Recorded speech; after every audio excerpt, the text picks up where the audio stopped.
Yeah అయ్యుహల్లజీన ఆమను ఇదా నూదియ లిస్సలాతి మిన్ యౌమిల్ జుమ్అతి ఫస్అవు ఇలా జిక్రిల్లాహ్. సర్వ ప్రశంసలు, సకల పొగడ్తలు అల్లాహ్ సుబ్హానహు వ తఆలాకు శోభిస్తాయి. ఎవరైతే సర్వాన్ని సృష్టించి అందులో మనల్ని విశ్వాసులుగా తీర్చిదిద్దాడో ఆ ప్రవక్తలందరిపై అల్లాహ్ సుబ్హానహు వ తఆలా యొక్క దరూద్లు మరియు శుభాలు వర్షించుగాక. ఎవరైతే ధర్మం కోసం తపించారో, ప్రత్యేకించి మహాప్రవక్త ముహమ్మద్ రసూలుల్లాహ్ సల్లల్లాహు అలైహి వసల్లం గారి పైన, ఆయన తరువాత మరొక ప్రవక్త లేరు, ఆయన తరువాత మరొక గ్రంథం లేదు, ఈ భావన మన వరకు చేరేలా పూర్తి ప్రయత్నం చేశారు. అయితే అల్లాహ్ సుబ్హానహు వ తఆలా ఖురాన్ గ్రంథంలో ఆజ్ఞాపిస్తున్నాడు, విశ్వసించిన ప్రజలారా, యా అయ్యుహల్లజీన ఆమను, విశ్వసించిన ప్రజలారా, ఇదా నూదియ లిస్సలాతి మిన్ యౌమిల్ జుమ్అ ఫస్అవు ఇలా జిక్రిల్లాహ్. ఎప్పుడైతే శుక్రవారం రోజున అజాన్ వినిపిస్తుందో, నమాజుకు ఆహ్వానం వినిపిస్తుందో, పరిగెత్తుకుంటూ మసీద్ వైపుకు రండి. ఇది ఖురాన్ యొక్క ఆజ్ఞ, అల్లాహ్ సుబ్హానహు వ తఆలా యొక్క ఆజ్ఞ. మరి మన ముస్లింలు ఇస్లాం తెలియని కారణంగా, ఇస్లాం చదువుకోని కారణంగా, ఖురాను హదీసులు వీటి నుంచి దూరంగా ఉండటం వలన జుమ్మా అజాన్ వినిపించినప్పటికీ ఇప్పుడు వెళ్దాము అప్పుడు వెళ్దాము అని, ఇంకా 5 నిమిషాలలో నమాజ్ నుంచుంటుంది అనంగా వచ్చేవాళ్ళు ఉన్నారు. సర్లే అనుకునే లేపు నమాజ్ అయిపోయటానికి వచ్చే సందర్భంలో కూడా మన ముస్లింలు వస్తున్నారు. అంటే ఒక పద్ధతి, ఒక సిద్ధాంతము, ఇస్లాం బోధన వీటిలో చాలా వరకు తెలీదు. ఏదో మేము ముస్లిం ఇళ్లలో పుట్టాము, మా ఇల్లు ముస్లిం బజార్లలో ఉన్నాయి, కాబట్టి మేము కూడా మసీదుకు వస్తున్నాము అన్నటువంటి ధోరణి మనకు కనిపిస్తూనే ఉంది. మరి అత్యధిక శాతం మంది ముస్లింలు పేర్లు మాత్రమే ముస్లింలవి.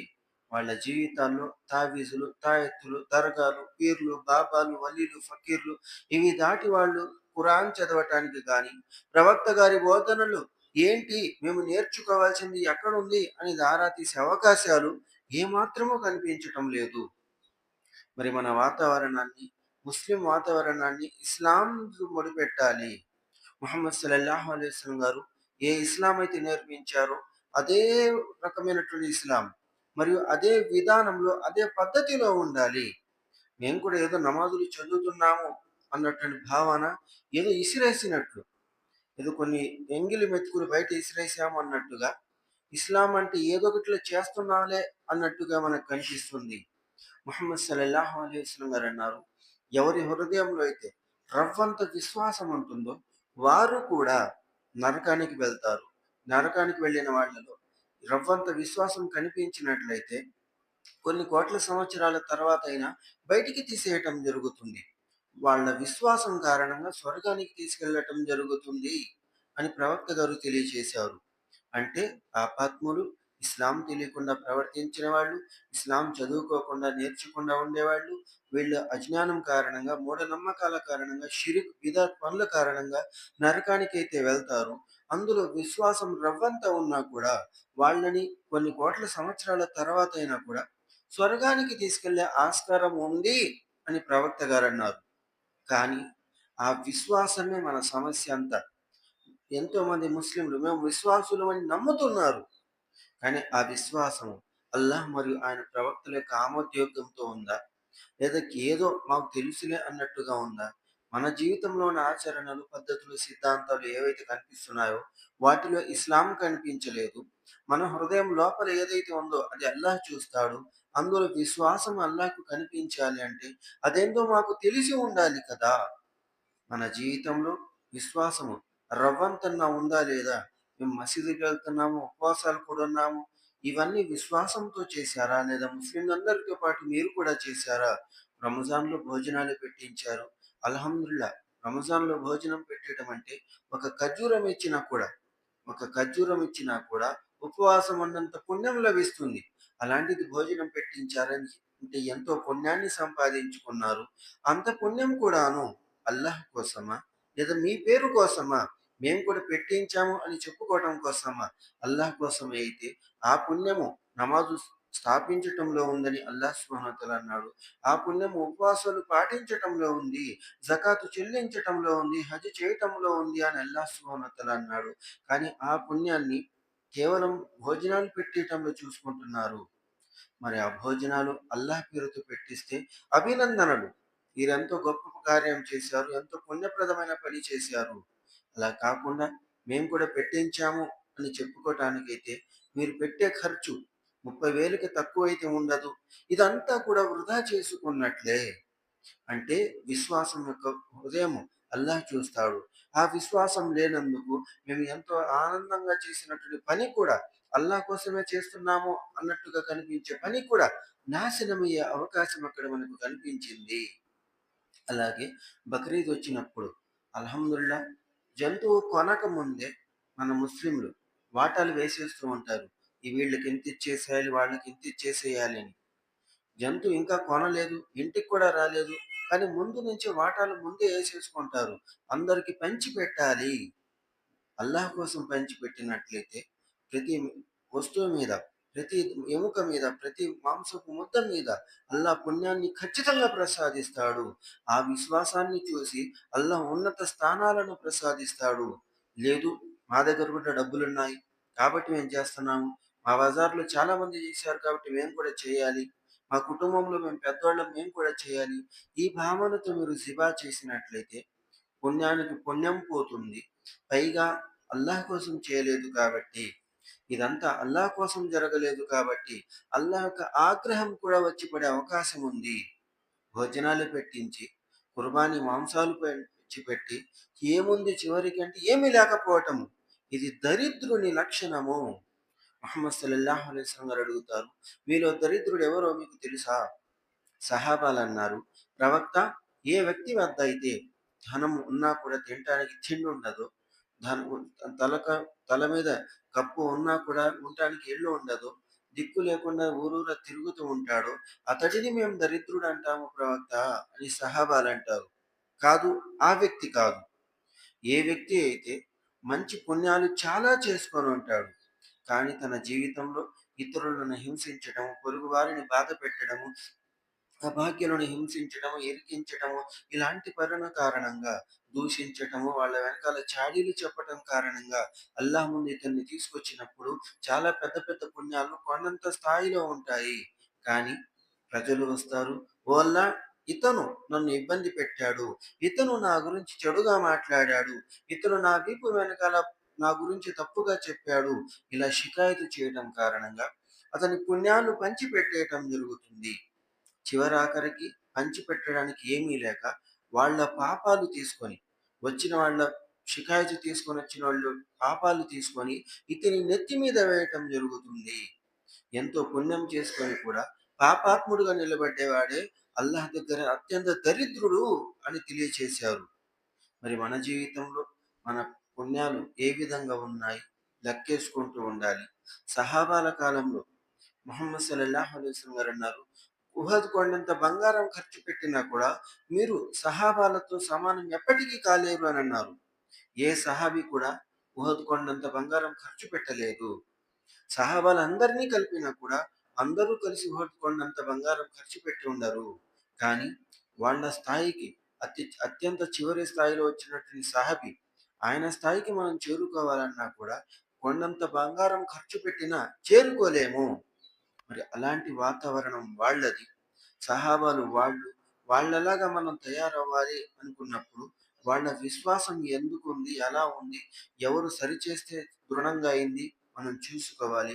వాళ్ళ విశ్వాసాన్ని ముహమ్మద్ సల్లల్లాహు అలైహి వసల్లం గారు సరిచేసుకుంటూ వచ్చారు. వాళ్ళ విశ్వాసాన్ని అల్లాహ్ పరీక్షించుకుంటూ వచ్చాడు. ఆ ముహమ్మద్ సల్లల్లాహు అలైహి వసల్లం గారి బోధనలు వాళ్ళు చక్కగా పాటించుకుంటూ ఇస్లాం కోసం, అల్లాహ్ కోసం అన్న ఆలోచనను వాళ్ళు పెంచుకున్నారు. అందుకే అల్లాహ్ సుబ్హానహు వ తఆలా వాళ్ళ విశ్వాసాన్ని తూకం వేసినప్పుడు, వాళ్ళ పుణ్యాలను తూకం వేసినప్పుడు చాలా ఎక్కువ ఉంటాయి. వాళ్ళు చేసింది తక్కువ పుణ్యాలే. వాళ్ళ పుణ్యాలు చాలా తక్కువగా ఉంటాయి. వాళ్ళతో లెక్కేసుకున్నప్పుడు మనకి చాలా ఎక్కువ పుణ్యాలు కనిపిస్తాయి. లెక్క వేసుకున్నప్పుడు. లెక్కేస్తే మనం చాలా పుణ్యాలు చేసుకొని ఉంటాము. అన్నాలు పెట్టేయడము, భోజనాలు పంచిపెట్టడము, కుర్బానీ మాంసం ఇళ్ళిళ్ళకెళ్ళి ఇచ్చి రావటము, చాలా పుణ్యాలే చేసుకొని ఉంటాము. కానీ వాటిని అల్లాహ్ లెక్క వేయడు. తూకం వేస్తాడు. తూకం వేసినప్పుడు వాటి బరువును చూస్తాడు. ఎన్నో పుణ్యాలున్నాయి అనుకున్న మన వ్యక్తులము, మనము మన పుణ్యాల తూకాన్ని చూస్తే అతి తక్కువ స్థాయిలో వచ్చే అవకాశం లేకపోలేదు. ఆ బరువు పెంచుకోవాలి అంటే విశ్వాసాన్ని పెంచుకోండి.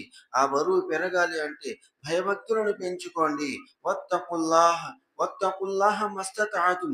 మనం ఏ స్థాయిలో ఉంటామో, ఏ స్థితిలో ఉంటామో ఆ స్థితిలో అల్లాహ్‌కు భయపడే మార్గాన్ని వెతుక్కోండి అని అల్లాహ్ సుబ్హానహు వ తఆలా మనకు తెలియచేశాడు. మన విశ్వాసం యొక్క పళ్ళెం బరువెక్కాలి.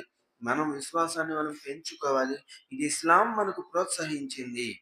అయితే చదువు లేకపోవటము, అజ్ఞానము వీటి కారణంగా మన ముస్లింలు ఎన్నో చోట్ల పతనమయ్యారు. ఇస్లాం తెలియని కారణంగా ఇస్లాం పేరు ఉపయోగించుకున్నందుకు అసలు ముస్లిమే కాదంటే అతనికి అల్లాహ్ అవకాశం ఇస్తాడు. ముస్లిం అయితే కనుక అల్లాహ్ అతన్ని పరీక్షిస్తాడు. ఈ మధ్యలో ముస్లింలే కానీ వాళ్ళని అల్లాహ్ శిక్షిస్తాడు. వాళ్ళేం పాపం చేశారు అంటే అతుమినూన బిబాదిల్ కితాబి వ తక్ఫురూన బిబాద్. అల్లాహ్ సుబ్హానహు వ తఆలా యొక్క కొన్ని వాక్యాలను అనుసరిస్తున్నారు. మరికొన్ని విషయాలను ధిక్కరిస్తున్నారు. ఇలాంటి వ్యక్తులకు ఫమా జజాఉ మన్ యఫ్అలు జాలిక. ఇలా ప్రవర్తించే వాళ్ళకి సగం పాటిస్తాము, సగం వదిలేస్తాము అన్న వ్యక్తులకి అల్లాహ్ శిక్ష ఏంటో తెలుసా? ఇల్లా ఖిజ్యున్ ఫిల్ హయాతి దునియా వ యౌమల్ ఖియామా. ప్రపంచంలోను, పరలోకంలోను అత్యంత ఘోరమైనటువంటి అవమానాలు ఎదురవుతాయి అని అల్లాహ్ సుబ్హానహు వ తఆలా అన్నాడు. అంటే ఇస్లాం మనకు నచ్చింది పాటించి నచ్చలేనిది వదిలేసేది కాదు. మేము చేయలేకపోయాము అది వేరు. హజ్ ప్రతి ముస్లిం చేయలేడు. కానీ హజ్ ఇస్లాంలో ఫరజ్ తప్పనిసరి. జకాత్ ప్రతి ముస్లిం చేతిలో జకాత్ ఇచ్చేంత స్తోమత ఉండకపోవచ్చు. కానీ అదొక ఫరజ్. ఆ స్థాయికి చేరుకున్నప్పుడు ఖచ్చితంగా తీయాల్సి ఉంటుంది. ఉపవాసము ప్రతి ముస్లిం పాటించలేడు. కానీ యుక్త వయసులో ఉన్నాము, బలం ఉంది, శక్తి సామర్థ్యం ఉంది అంటే ఇది తప్పకుండా పాటించాల్సిందే. రమ రంజాన్ ఉపవాసాలు తీసేయటం జరగలేదు. అవి అక్కడే ఉంటాయి. కానీ స్థాయిని బట్టి నమాజ్ ఇది మాత్రం ప్రతి ముస్లిం తప్పనిసరిగా చేయాల్సిందే. ముహమ్మద్ సల్లల్లాహు అలైహి వసల్లం గారు అన్నారు, నుంచోలేకపోతే మీరు నమాజులో 10 నిమిషాలు నుంచోలేకపోతే కూర్చొని నమాజు చదువుకోండి. కూర్చోలేము, కూర్చునే ఓపిక మా దగ్గర లేదు అంటే నిద్రపోయి పడుకొని కేవలం సైగలతో నమాజు చదవండి అని ముహమ్మద్ సల్లల్లాహు అలైహి వసల్లం గారు మనకు నేర్పించారు. నమాజు ఎగ్గొట్టే అవకాశం ఇవ్వలేదు. ఎంత కాదనుకున్నా యుద్ధం అంటే ప్రాణాల మీద ఉంటుంది. అప్పుడున్న నమాజు కాస్త షిఫ్ట్ చేయొచ్చు కదా! సాయంత్రం 5 పూటలే కలిపి సాయంత్రము, లేదా 5 పూటలే కలిపి రేపటి రోజు, లేదా యుద్ధం ముగిశాక ఇలా షిఫ్ట్ చేయవచ్చు. కానీ చేయలేదు. యుద్ధం కారణంగా కూడా నమాజ్ ఆగలేదు. కాకపోతే ఒక చిన్న మార్పు చేశారు. 4 రకాతులు చదువుకునే నమాజుని ఒక రకాతు చదువుకోండి చాలు అని ముహమ్మద్ సల్లల్లాహు అలైహి వసల్లం గారన్నారు. అంటే యుద్ధం సమయం ప్రాణాల మీద ఉంది. నమాజు ఆపేస్తే చక్కగా ఉంటుంది. పోరాడటానికి ముందుకెళ్ళాలి. ప్రాణ భయంతో ఉన్నాము. కానీ నమాజు ఆపట్లేదు. 4 రకాతులు కష్టం కాబట్టి ఒక రకాత్ అన్నారు గాని వదిలేసే ఆస్కారం ఇవ్వలేదు. మరి మన జీవితం నమాజు నుంచి ప్రారంభమవ్వాలి. కలిమా చదివాము కాబట్టి నమాజ్ అయితే చాలా మంది ముస్లింలు చదువుతున్నారు. గడ్డాలు పెంచుకొని కూడా పెద్ద పెద్ద టోపీలు పెట్టుకొని, జుబ్బాలు వేసుకొని కూడా దొంగ మాటలు చెప్పేవాళ్ళు, మోసాలు చేసే ముస్లింలు చాలా మందే ఉన్నారు. అంటే నమాజులో లోపమా? లేదా వీళ్ళ ప్రవర్తనలో లోపమా? కలిమా చదివినందుకు, కలిమా కారణంగా నమాజు చదివినట్లయితే మార్పు మొదలవుతుంది. మేము ముస్లింలం కాబట్టి ఏదో ఆ కుటుంబాల్లో ఉన్నాము. మా బజార్‌లో ఒక మసీదు ఉంది కాబట్టి మసీదుకెళ్తున్నామంటే అక్కడ చదివే నమాజు విశ్వాసంతో కాదు. అది కేవలం మాట వరుసగా ఆచారంగా మారిపోయింది. మనం అలా మార్చకూడదు. కలిమా చదివినందుకు నమాజ్‌కొచ్చాము. కలిమా చదివాము. మా దగ్గర స్తోమత ఉంది, స్థాయి ఉంది కాబట్టి శక్తి ఉంది. అందుకు ఉపవాసం పాటిస్తున్నాము. కలిమా చదివాము. అల్లాహ్‌కు ఆజ్ఞ కాబట్టి మేము జకాత్ చెల్లిస్తున్నాము. కలిమా చదివాము. కాబట్టి మేము హజ్ చేయాలి అన్న ఆలోచన ఉంటే అది విశ్వాసంతో కూడుకున్నటువంటిది. ముస్లిం ఇళ్లల్లో పుట్టాము. ఈ బజార్‌లో ఒక మసీదు ఉంది అనుకుంటే పుణ్యం లేదు, ఏం లేదు. నమాజు చదివి కూడా దొంగ మాటలు ఎందుకొచ్చాయి అంటే, అదేదో ఇంటి పక్కన మసీదు ఉంది కాబట్టి మీరు మసీదుకొచ్చారు. అల్లాహ్ మరి అంతిమ దినం మీద విశ్వాసంతో రావాలి అని ఖురాన్ ఆజ్ఞాపిస్తుంది. మన ముస్లింలు మోసాలకు పాల్పడుతున్నారు. ముహమ్మద్ సల్లల్లాహు అలైహి వసల్లం గారన్నారు, "మన్ గష ఫలైస మిన్నా." మోసం చేసేవాడు మా వాడు ఎప్పటికీ కానే కాలేడన్నారు. కానీ మన జీవితాల్లో మోసాలున్నాయి. కారణం అజ్ఞానము, అధర్మము తెలియకపోవటము నేర్చుకోవాలి. వీటి నుంచి జాగ్రత్త పడాలి. ఈ రోజుల్లో ఎవరు మోసం చేయటం లేదు అన్న ఒక మాట కూడా వినిపిస్తుంది. అంటే అందరూ మోసం చేస్తే మేము చేయాలా? అందరూ దొంగతనాలు చేస్తే మేము చేయాలా? దీన్నే ముహమ్మద్ సల్లల్లాహు అలైహి వసల్లం గారు నిషేధించేశారు, ఖండించారు. అందరూ షిర్క్ పనులు చేస్తున్నారు. కానీ మేము విడిగా రావాలి. షిర్క్ పనులు మానుకోవాలి. మానుకుంటేనే మీకు స్వర్గము. ఒంటరిగా ఉంటారు, గుంపుగా 10 మందిగా మారుతారు, 100 మందిగా ఉంటారు. వ్యవస్థ వస్తుందో చూద్దాము. కానీ అల్లాహ్ కోసం అన్నప్పుడు విడిగా వచ్చేసేయండి. వచ్చిన తర్వాత జమ అవ్వచ్చు. ఒంటరిగా మిగిలిపోవచ్చు. కానీ రాజీ పడటానికి వీలేదు. అందరూ మోసం చేయటంలో తప్పేముంది అన్నట్టుగా భావిస్తున్నారు. లేదు, ఇస్లాం దాన్ని ఖండిస్తుంది. మన్ గష ఫలైస మిన్నా. మరి రేపు ఆగస్టు 15 వస్తుంది. ఇటువంటి సందర్భాలు వచ్చినప్పుడు మన పిల్లలు ఐదో పదో తీసుకెళ్ళి స్కూల్ డెకరేషన్ చేసుకుంటూ ఉంటారు. స్కూళ్ళలో ఒక వాతావరణాన్ని, బెలూన్లు కానీ ఆ రంగులు కానీ మొత్తం చక్కగా చేసుకుంటారు.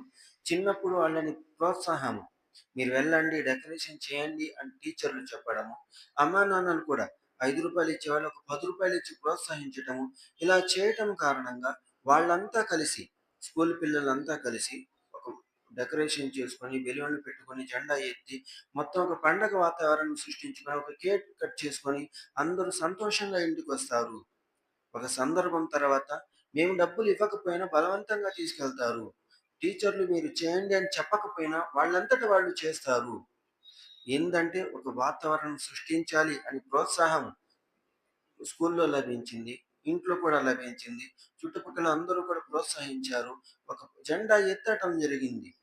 మరి మసీదు విషయానికి వచ్చేటప్పటికి మన పిల్లల్ని శుక్రవారం వచ్చినప్పుడు, శుక్రవారం బలవంతంగా అయినా కూడా మసీదుకు నెట్టాల్సిందే, వీళ్ళని తీసుకెళ్లి మసీదులో కూర్చోబెట్టాల్సిందే అన్న ప్రోత్సాహం మన దగ్గర ఉన్నప్పుడు, మరి వచ్చిన పిల్లల్ని మీరు గోల చేయకండి అని మన పక్కన కూర్చోబెట్టుకుని మసీదులో ఉన్న వాళ్ళు ప్రోత్సహించినప్పుడు వాళ్ళలో ఒక మార్పు అనేది వస్తుంది. వాళ్ళలో కూడా కూర్చోవాలి. మసీదుకి పిలవకపోయినా మేము శుక్రవారం వెళ్ళాలి అన్న ఆలోచన వస్తుంది. మేము మసీదుకి పంపించకుండా, వాళ్ళు మసీదుకి రావాలని మేము ఇక్కడ కూర్చొని ఎదురు చూస్తూ ఉంటే, వాళ్ళు రారు, వీళ్ళు నేర్చుకోరు. తర్వాత ఏమవుతుంది? ఇస్లాంని బద్నాం చేసే పనులు వాళ్ళు కూడా చేస్తూ ఉంటారు. స్పెయిన్ అనే దేశంలో మేము చదువుకునేటప్పుడు ఉందులుస్ అన్న ఒక పట్టణం మనకు కనిపించింది. ఉందులుస్ ఎంతో బంగారపు గనులు, బంగారపు వాతావరణము, ఇస్లాం యొక్క ఖిలాఫత్ ఒక 1000 సంవత్సరాలు కొనసాగింది. ఉన్న పళంగా ఓటమి పాలయ్యారు. ఏం జరిగిందా అని ఆరా తీసినప్పుడు మద్రసాలు లేవు. మద్రసాలు లేని కారణంగా, ఆ మద్రసా లేకపోతే నాశనం అవుతారా? అలా కాదు. ఒక వ్యవస్థ అనేది ఇస్లాం యొక్క వ్యవస్థ కోసము చదువు తప్పనిసరి. ఈ చదువు కోసం మద్రసా తప్పనిసరి. ఈ మద్రసాలను ప్రోత్సాహం లేని కారణంగా, 2 వైపుల నుంచి ప్రోత్సాహం లేని కారణంగా అక్కడున్న రాజులు పట్టించుకోలేదు. ఇక్కడున్న ప్రజలు పట్టించుకోలేదు. మదరసాలను వదిలేసుకున్నారు. ఈ మదరసాలను వదులుకోవటం కారణంగా ఒక పిరికితనం వచ్చేసింది. ఏమైద్దిలే, ప్రపంచం యొక్క వాతావరణం బానే ఉంది కదా! మేమంతా అల్లాహ్‌ను నమ్ముకున్నాంలే అన్న ఆలోచన ఉంది. ఎందుకు నమ్ముకున్నారు? ఎందుకు నమ్మాలి? మేము ఖురాన్‌ని ఎందుకు అనుసరిస్తున్నాము? ఎందుకు అనుసరించాలి? ఈ విషయాలు చెప్పేవాళ్ళు లేక, తెలుసుకునే వాళ్ళకి ప్రోత్సాహం దొరక్క ఒక దేశం మొత్తం సమూలంగా ఖిలాఫత్ అనేది పోగొట్టేసుకున్నారు. 1000 సంవత్సరాల అధికారం అంటే మామూలు విషయం కాదు. 1000 సంవత్సరాల యొక్క పరిపాలన అంటే ఎంతో హుందాగా ఉండాల్సినటువంటిది. ఎంతోమంది యూదులు కూడా స్పెయిన్ దేశానికి వచ్చి స్థిరపడేవారు. ఇస్లాంకి బద్ధ శత్రువులు ఎవరు అంటే కళ్ళు మూసుకొని చెప్పొచ్చు, యూదులు. మొట్టమొదటి శత్రువు యూదుడైపోతాడు. కానీ ఆ యూదులు స్పెయిన్ దేశంలో వచ్చి ఖిలాఫత్తులో ఉండటానికి ఇష్టపడేవాళ్ళు. ఎందుకంత ఇష్టము, ఎందుకంత ప్రేమ అని అడిగినప్పుడు ఖిలాఫత్తులో అక్కడ ఉన్నటువంటి వాతావరణము, వీళ్ళు చెప్పే నీతి మాటలు, వీళ్ళు పాటించే జీవన విధానము ముహమ్మద్ సల్లల్లాహు అలైహి వసల్లం గారితో పోల్చబడి ఉంటుంది. అందుకని మేము వీళ్ళతో పాటే ఉంటాము. మాకు హాయిగా ఆనందంగా నిద్ర పడుతుంది. మేము ఎవరి పట్ల మేము భయపడము. ఎందుకంటే మమ్మల్ని రక్షించే వాళ్ళు వీళ్ళు. ఏదైనా పన్ను కట్టినా కూడా మేము కడతాము గానీ వీళ్ళని వదిలేసి పోము అని చెప్పేవాళ్ళు. ఉన్న పళంగా ఈ మద్రసాలను తీసేయటంతో ఆ వాతావరణం మారిపోయింది. అందరూ మోసం చేస్తున్నారు, మేము తక్కువ అన్నట్టుగా మారింది. ఎవరు అబద్ధాలు చెప్పటం లేదు, మేమే తక్కువ అన్నట్టుగా ప్రజలు మారిపోయారు. ఏం పన్నులేసేయండి, ఇంకో ₹10 ఎక్కువ వేద్దాము అన్నట్టుగా రాజు మారిపోయాడు. మేము ఎలాగైనా దాచిపెడదాము అన్నటువంటి విధానంలో జకాతు ఏదో రకంగా తగ్గించుకునే ప్రయత్నం ప్రజలు చేశారు. తీరా చూస్తే ఒక పిరికితనం వచ్చేసింది. దాంతో 1000 సంవత్సరాలు పరిపాలించినటువంటి అఖండమైనటువంటి ఘనత ఉన్న ఫలంగా ఊడిపోయింది. కారణము మదర్సాలు లేకపోవటము. భారతదేశంలో కూడా ఒక 800 సంవత్సరాలు పరిపాలించారు. కానీ ఇస్లాం పరిపాలన అయితే కాదు. ముస్లింల పరిపాలన మాత్రమే. అందుకని వాదించటం, వివరించుకోవటం దండగా.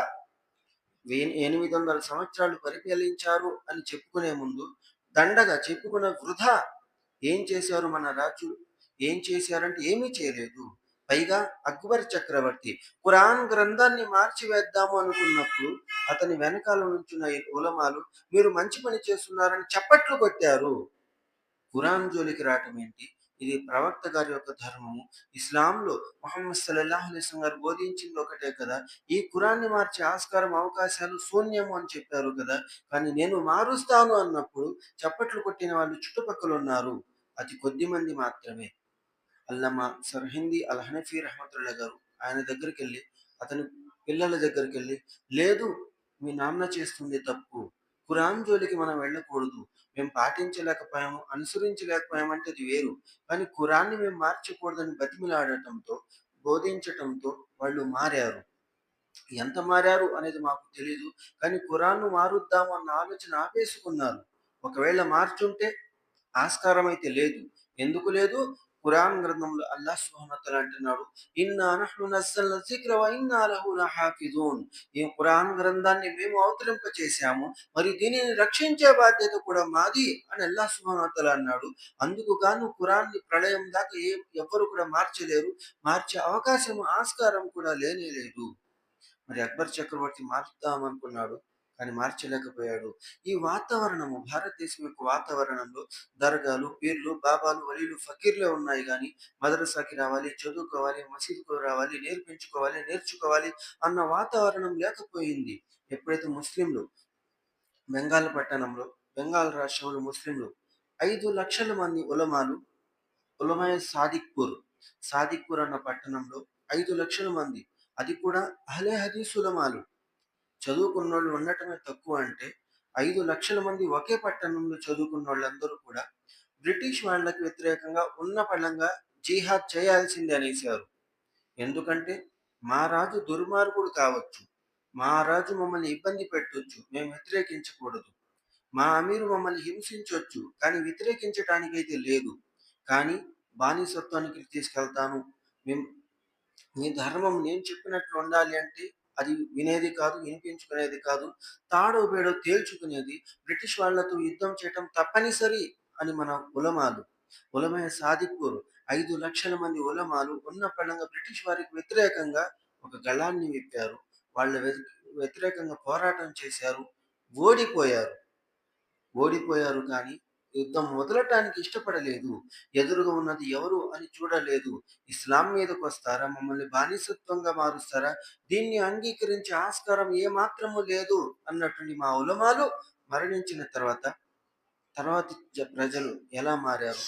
కాలాజాదు చేయటము, చేతబడులు చేయటము, మేము చేసేదంతా అల్లాహ్ కోసం అని నమ్మటము, బెంగాలీ బాబాలు, బెంగాలీ ఫకీర్లు మారిపోవటము, ఏందంటే చదువుకునే వాళ్ళు లేకపోవటంతో చెప్పేవాళ్ళు ఏం చెప్పినా కరెక్టే అనుకొని మూర్ఖులుగా, మూఢనమ్మకాలు పాటించే వాళ్ళుగా మారిపోయారు.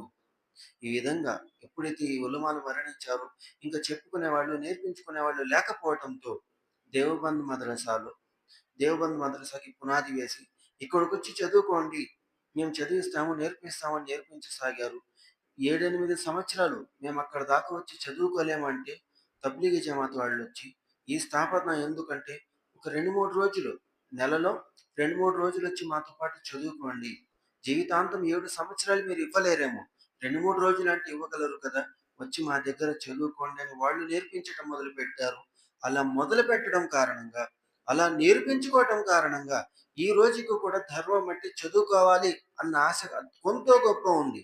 మొత్తంగా లేకపోయినా కొద్దిగా అయినా ఉంది. జమాత్‌కెళ్ళి నేర్చుకుందాము అని చెప్పేవాళ్ళు నలుగురన్నా కనిపిస్తున్నారు. మరి మనల్ని మనం చూసుకోవాలి. మేము నేర్చుకోవటానికి ఏ పద్ధతి బయటికి తీసాము, మేము నేర్చుకోవటానికి ఏ విధానం బయటికి తీసాము, మన దగ్గర నేర్చుకోవటానికి ఎన్ని అవకాశాలున్నాయి, ఎన్ని వసతులున్నాయి, మనం ఉన్నప్పుడు ఉపయోగించుకుంటున్నామా, లేనప్పుడు ఆ విధంగా వసతి చూసామా అనేది పరీక్షించుకుంటూ ఉండాలి. మాకు తెలిసింది చాల్లే అనుకున్న మరుక్షణము మనం ఆ అంధకారానికి దగ్గరవుతాము. షిర్క్ బిదాత్లకి దగ్గరవుతూ ఉంటాము. ఖురాన్ గ్రంథము మాటి మాటికి చదవండి, మాటి మాటికి చదవండి అని అల్లాహ్ సుబ్హానహు వ తఆలా అన్నాడు. ఎన్ని సార్లు చదివినా అవే వాక్యాలు కదా! మరి అలాంటప్పుడు మళ్ళీ చదవటం ఎందుకు? తెలిసింది చాలదా? చాలదని కాదు. ఇది అల్లాహ్ యొక్క గ్రంథము, హితోపదేశము. ఈ హితోపదేశము ఫదక్కిర్ ఫఇన్న జిక్రా తన్ఫఉల్ ముమినీన్. ఎన్నిసార్లు అయితే పఠిస్తూ ఉంటారో అన్ని సార్లు విశ్వాసులకు లాభం చేకూరుస్తుంది అని అల్లాహ్ సుబ్హానహు వ తఆలా అన్నాడు. అందుకు గాను మేము ఖురాన్ చదవటానికి ప్రాధాన్యత మాటి మాటికి చదవటానికి ఇష్టపడుతూ ఉండాలి. చదివింది తెలుసుకునే ప్రయత్నం చేయాలి. ఎంతో మంది జీవితంలో 40, 50 సంవత్సరాలు జమాత్‌కెళ్ళిన తర్వాత కూడా అల్హమ్దులిల్లాహి రబ్బిల్ ఆలమీన్ సూరా తర్జుమా అక్షరానికి అక్షరం అవసరం లేదు. భావం అసలు అల్హమ్దులిల్లాహ్ సూరాలో ఏం అర్థం ఉంది, ఈ భావం కూడా తెలియదు అన్నట్టుగా మనకు కనిపిస్తున్నారు. దీని కారణంగానే మన సమాజంలో తావీజులు, తాయెత్తులు, దర్గాలు, పీర్లు, బాబాలు, వలీలు, ఫకీర్లకు ఏమాత్రం అడ్డుండటం లేదు. ఇస్లాం పేరు చెప్పి వాళ్ళు ఇస్లాంని బద్నాం చేస్తున్నా మేము ఇక్కడి నుంచి ఏమీ చేయలేకపోతున్నాము. మరి రేపు స్వాతంత్రం యొక్క పండగ వచ్చినప్పుడు మమ్మల్ని అడుగుతున్నారు, మీరు ముస్లింలా, మీరు దేశద్రోహులా అన్నట్టుగా. ప్రతి ఒక్కళ్ళకి సమాధానం చెప్పుకుంటూ తిరగాల్సి వస్తుంది. 70 ఏళ్ల నుంచి చెప్పుకుంటూ తిరిగాము. ఇప్పుడు 12 నుంచి చెప్పుకుంటూ తిరుగుతున్నాము. ఇంకా మా జీవితం అంతా ఇంతేనా? ఒకళ్ళ ముందు మేము భారతీయులు అని నిరూపించుకునే ప్రయత్నాలు చేసుకుంటూ తిరగటమేనా? మాకొక వ్యవస్థ లేదా? మాకొక గుర్తింపు లేదా అంటే మూర్ఖుల మధ్య ఉన్నప్పుడు వాదన పద్ధతి తెలిసి ఉండాలి. మీరెవరు అని అడిగినప్పుడు మా పరిచయం చెప్పకుండానే ఇచ్చేటట్టుగా మనం కూడా ప్రవర్తించాలి. ఏం చేయాలి? మేము ఈ విధంగా ఉంటాము. మా పద్ధతులివి, మా సిద్ధాంతాలివి అని మన జీవితంలో మనం చెప్పుకుంటూ ఉండాలి. అలా చెప్పుని కారణంగా మనల్ని శంకించే వాళ్ళ సంఖ్య పెరిగిపోయింది. పైగా ఇస్లాంని ద్వేషిస్తున్నారంటే వాళ్ళ కారణాలు వాళ్ళకున్నాయి. ముస్లింలు ఇస్లాం కారణంగా మద్యపానానికి దూరంగా ఉంటారు. ఈ ఇస్లాంని వాళ్ళ జీవితాల్లో నుంచి పీకేస్తే వాళ్ళు మా వ్యాపారాలకి సహకరిస్తారు.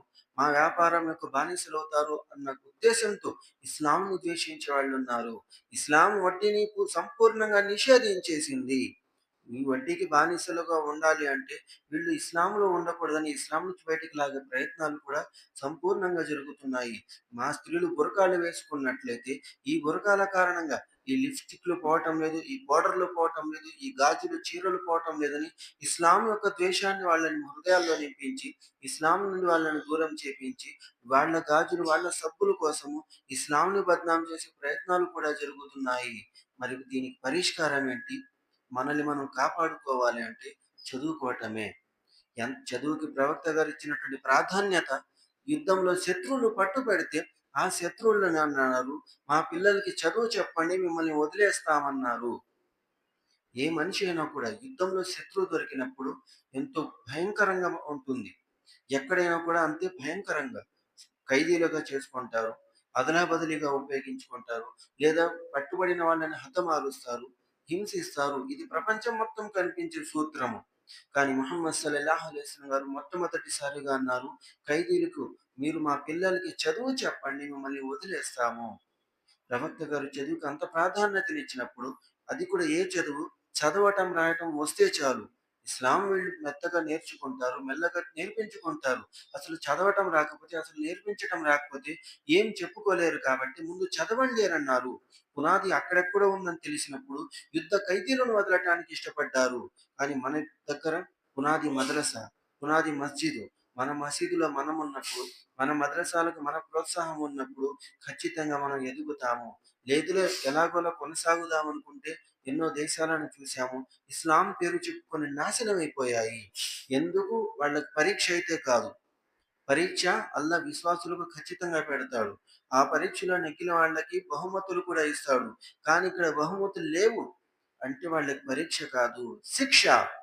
సగం ఇస్లాంని అనుసరిస్తాము, సగం మాకొద్దు అని బహిరంగ ప్రచారాలు చేయటం కారణంగా అల్లా వారిని శిక్షిస్తున్నాడు.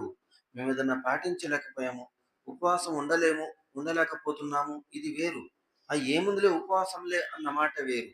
ఏముందిలే అన్న వ్యక్తికి అల్లాహ్ శిక్షిస్తాడు.